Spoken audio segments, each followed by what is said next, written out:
하나님의 말씀 요한복음 13장 1절에서 11절의 말씀입니다. 요한복음 13장 1절에서 11절의 말씀 우리 한 목소리로 같이 읽도록 하겠습니다. 시작. 유월절 전에 예수께서 자기가 세상을 떠나 아버지께로 돌아가실 때가 이른 줄 아시고 세상에 있는 자기 사람들을 사랑하시되 끝까지 사랑하시니라. 마귀가 벌써 시몬의 아들 가룟 유다의 마음에 예수를 팔려는 생각을 넣었더라. 저녁 먹는 중 예수는 아버지께서 모든 것을 자기 손에 맡기신 것과 또 자기가 하나님께로부터 오셨다가 하나님께로 돌아가실 것을 아시고 저녁 잡수시던 자리에서 일어나 겉옷을 벗고 수건을 가져다가 허리에 두르시고 이에 대야에 물을 떠서 제자들의 발을 씻으시고 그 두르신 수건으로 닦기를 시작하여 시몬 베드로에게 이르시니 베드로가 이르되 주여 주께서 내 발을 씻으시나이까. 예수께서 대답하여 이르시되 내가 하는 것을 내가 지금은 알지 못하나 이후에는 알리라. 베드로가 이르되 내 발을 절대로 씻지 못하시리이다. 예수께서 대답하시되 내가 너를 씻어주지 아니하면 내가 나와 상관이 없느니라. 시몬 베드로가 이르되 주여 내 발뿐 아니라 손과 머리도 씻어주옵소서. 예수께서 이르시되 이미 목욕한 자는 발밖에 씻을 필요가 없느니라. 온몸이 깨끗하니라. 너희가 깨끗하나 다는 아니니라 하시니 이는 자기를 팔 자가 누구인지 아심이라. 그러므로 다는 깨끗하지 아니하다 하시니라. 아멘. 오늘 말씀의 제목은 발을 씻기시는 예수라는 제목으로 말씀을 나눕니다. 오늘 본문은 최후의 유월절 만찬석상에서 있었던 일입니다. 예수님께서 가룟 유다의 배신으로 유대인들의 이제 손에 잡히시는 그날 밤에 마가의 다락방에서 있었던 최후의 만찬석상에서 오늘은 제자들의 발을 씻기시는 모범을 보이시고 그걸 통해서 겸손과 섬김에 대한 교훈을 주셨습니다. 누가복음에서 보면은 최후의 만찬석상에서 어떤 일이 있었냐면 제자들이 이런 논쟁을 벌이죠. 누가 메시아 왕국에서 더 높은 지위를 차지할 것인가? 이것에 대한 격렬한 논쟁이 있었어요. 이런 제자들의 태도는 아직도 그들이 주님의 사역의 본질을 깨닫지 못했기 때문에 그런 일을 벌인 거죠. 몇 시간 후면은 이제 예수님께서 십자가의 순환을 당하실 건데 하루도 채 남겨놓지도 않은 그런 상태에서 유월절 식사를 하루 앞당겨 드시면서 제자들에게 당시 자신의 어떤 순환의 의미를 가르쳐 주시고자 주님의 이 마음을 심히 안타깝게 하는 이 일이 벌어졌던 겁니다. 그래서 이런 제자들의 모습을 보시고 식사 도중에 제자들의 발을 씻기시는, 그러면서 주님이 뭐라고 얘기하시냐면 너희 중에 큰 자는 너희를 섬기는 자가 되어야 하리라라는 그런 교훈을 몸소 실천해 보여주신 그런 장면이 바로 오늘 우리가 보는 발 씻기시는 장면입니다. 내용 관찰 문제 1번을 보시면은 예수님은 유월절 전날 무엇을 아시고 제자들의 발을 씻기기로 작정하십니까? 자, 1절 읽어보겠습니다. 시작. 유월절 전에 예수께서 자기가 세상을 떠나 아버지께로 돌아가실 때가 이른 줄 아시고 세상에 있는 자기 사람들을 사랑하시되 끝까지 사랑하시니라. 자, 예수님께서 유월절 전에 자기가 세상을 떠나서 아버지께로 돌아가실 때가 이른 줄 아시고 제자들의 발을 씻기시기로 작정하셨어요. 자, 이건 예수님께서 구속사역을 완성하시고 이제 승천하실 때가 되었다라는 것을 아셨다는 얘기입니다. 예수님이 이 세상에 오신 이유가 있죠. 특별한 목적이 있습니다. 그게 무엇입니까? 그것은 바로 인류를 위해서 대속의 죽음을 당하시고 그리고 인류를 죄에서 구속하시는 것, 이것을 위해서 우리 주님이 이 땅에 오신 거잖아요. 그러니까 주님은 그 일을 완수하시면 당신이 오셨던 곳, 하나님 아버지께서 계신 곳으로 가셔야 했던 겁니다. 자, 그것을 아셨다라는 거예요. 자, 3절에서 5절을 한번 읽어보겠습니다. 시작. 저녁 먹는 중 예수는 아버지께서 모든 것을 자기 손에 맡기신 것과 또 자기가 하나님께로부터 오셨다가 하나님께로 돌아가실 것을 아시고 저녁 잡수시던 자리에서 일어나 겉옷을 벗고 수건을 가져다가 허리에 두르시고 이에 대야에 물을 떠서 제자들의 발을 씻으시고 그 두르신 수건으로 닦기를 시작하여. 자, 예수님께서 하나님께서 모든 것을 자기 손에 맡기셨음을 아셨다고 얘기하고 있어요. 자, 이게 무슨 말입니까?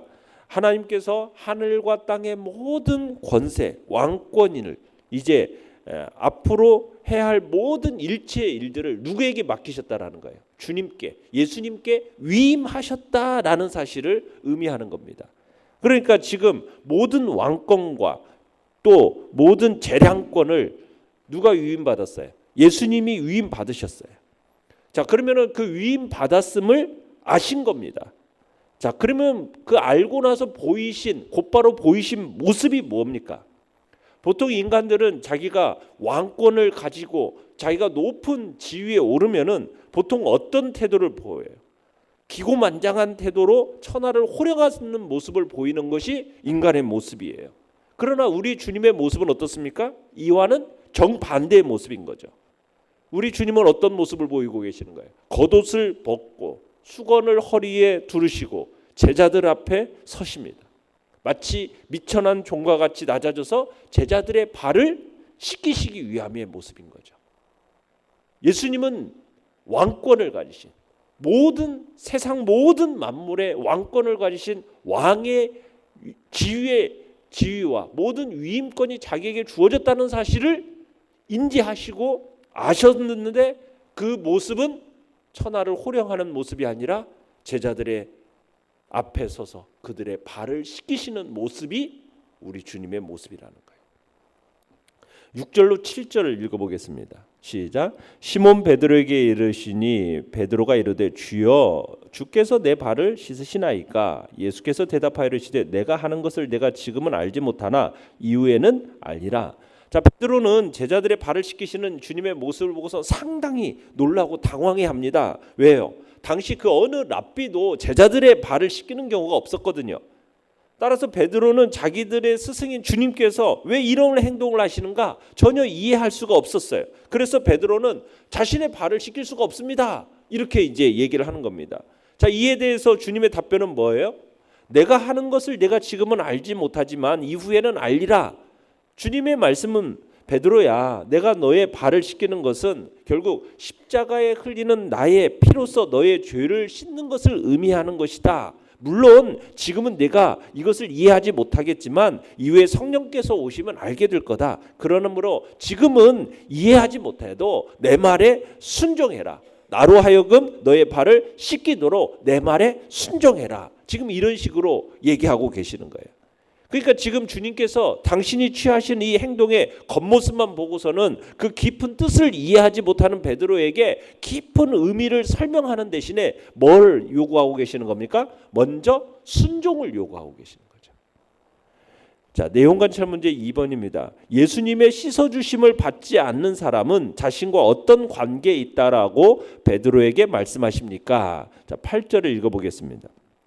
시작. 베드로가 이르되 내 발을 절대로 씻지 못하시리이다. 예수께서 대답하시되 내가 너를 씻어주지 아니하면 내가 나와 상관이 없느니라. 자, 주님은 발 씻기를 거부하는 베드로를 향해서 뭐라고 얘기하셨어요? 내가 너를 씻어주지 아니하면 내가 나와 상관이 없다 말씀하시죠. 자, 여기서 지금 주님께서 제자들의 발을 씻기신 일은 무슨 의미가 있는 거예요. 잠시 후면은 이제 예수님께서 십자가에서 못 박혀 죽으시는 그 십자가 사건을 통해서 당신이 흘릴 피로써 택한 죄인들의 죄를 씻기실 것을 상징하는 것이 바로 주님이 발을 씻기는 그 일을 얘기하고 있는 거예요. 그래서 이제 주님은 베드로에게 네가 나의 흘릴 피로 씻김 받는 일을 거절한다면 너와 나는 아무런 상관이 없다. 아무런 관계가 없게 될 거다 말씀하시는 거예요.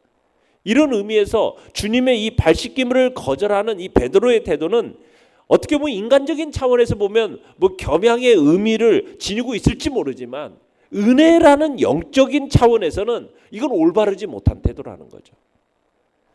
자, 영과 묵상 문제 3번입니다. 10절에 목욕한이란 단어는 완료형으로 이미 완성된 사건, 즉 중생의 경험을 의미한다고 성경학자들은 해석합니다. 자, 그렇다면 예수님이 발을 씻어주시는 것은 무엇을 의미하는 것입니까? 자, 9절 10절 다시 한번 읽어보겠습니다. 시작. 시몬 베드로가 이르되 주여 내 발뿐 아니라 손과 머리도 씻어주옵소서. 예수께서 이르시되 이미 목욕한 자는 발밖에 씻을 필요가 없느니라. 온 몸이 깨끗하니라. 너희가 깨끗하나 다는 아니니라 하시니. 자, 예수님께서 당신께 이제 발 내어놓기를 거부하는 베드로에게 내가 너를 씻기지 아니하면 네가 나와 상관이 없다 이렇게 말씀하시니 거죠. 이 세족 사건, 이것은 예수님과 제자들 사이의 이 영적인 관계를 상징하는 거예요. 십자가를 통해서 이루어지는 주님과 성도와의 연합을 의미하는 겁니다. 그러니까 이런 의미를 어렴풋이 이제 이해한 베드로가 지금까지의 태도를 완전히 바꾸어 가지고 이제 발뿐만 아니라 뭐까지 손과 머리까지 씻겨달라고 이렇게 요구를 합니다. 자, 이것은 베드로의 어떤 불필요한 요구예요. 이에 대해서 주님이 뭐라고 얘기하시는 거예요? 이미 목욕한 자는 발밖에 씻을 필요가 없다. 이렇게 말씀하시는 거죠. 무슨 얘기예요? 이미 하나님의 은혜를 통해서 예수 그리스도의 그 십자가의 구원에 참여한 사람은 더 이상의 속죄는 필요하지 않다라는 거죠. 다만 일상의 삶 가운데 범한 죄에 대해서는 회개하는 것만은 필요하다. 지금 이 이야기를 하고 있는 거예요. 우리가 예수 그리스도를 믿는 믿음을 가졌음을 이제 모든 사람들 앞에서 공식적으로 선언하는 의식이 있죠. 그게 뭡니까? 세례 의식입니다. 성삼위 이름으로, 성부와 성자와 성령의 이름으로 세례 거행되는 이 세례 의식이 예수 그리스도의 구속의 공로에 의해서 죄 씻음을 상징하는 예식인 겁니다. 그래서 진실한 세례를 받은 사람은 하나님의 눈으로 볼 때 이미 깨끗하게 된 거예요. 그래서 세례는 한 번 받는 것으로 충분한 겁니다. 세례는 한 번 받는 것으로 충분한 거예요. 두 번 받지 않아요. 그러니까 그거 마찬가지로 거듭남도 한 번뿐이에요. 거듭남도 중생 거듭남도 한 번뿐이에요. 그러나 무엇은 수시로 요구되어집니까? 죄의 고백은 수시로 요구되어지는 거예요. 그러니까 세례를 받고 중생에서 하나님의 자녀가 되었어도 육신을 가진 인간은 누구나 연약하고 범죄하기 마련이지 않습니까? 그러니까 예수님께서 베드로의 발을 씻기신 것처럼 우리 또한 죄의 고백을 통해서 이 문제를 해결해야 되는 거예요. 이미 목욕을 했다 하더라도 우리가 외출했다가 돌아오면 뭐 해요? 손발을 씻지 않습니까? 발을 씻잖아요. 이미 거듭난 성도라 할지라도 죄로 오염된 이 세상을 살아가는 동안에 자신이 범한 죄를 회개하는 일은 계속 반복해야 된다는 거예요. 누구든지 예수님을 믿으면 그 순간부터 우리는 하나님의 자녀가 됩니다. 그 자녀되면 그 상태가 계속 유지되는 거예요. 그러나 우리가 이 땅을 살아가는 동안에 죄를 안 짓고 항상 거룩하고 깨끗하게만 살아갈 수는 없는 거예요. 우리가 일상 삶을 살다가 죄를 지으면은 어떻게 해야 된다고요? 만일 우리가 우리 죄를 자백하면 그는 미쁘시고 의로우사 우리 죄를 사하시며 모든 불의에서 우리를 깨끗하게 해주시는 이 죄의 고백과 자백을 우리가 매일같이 해나감으로써 우리의 삶을 정결하게 하는 일을 계속 유지해 나가는 겁니다. 자, 그러면서 예수님은 끝에 이제 그런 얘기를 하는 거죠. 너희가 깨끗하지만 다는 아니다. 자기가 발을 씻어주더라도 부정한 자가 남아 있다라는 얘기를 이제 마지막에 하시면서 자기를 팔려는 생각을 하고 있는 이 가룟 유다로 하여금 회개하고 돌이킬 기회를 주시는 주님의 모습을 우리가 보게 됩니다. 자, 느낀 점 4번입니다.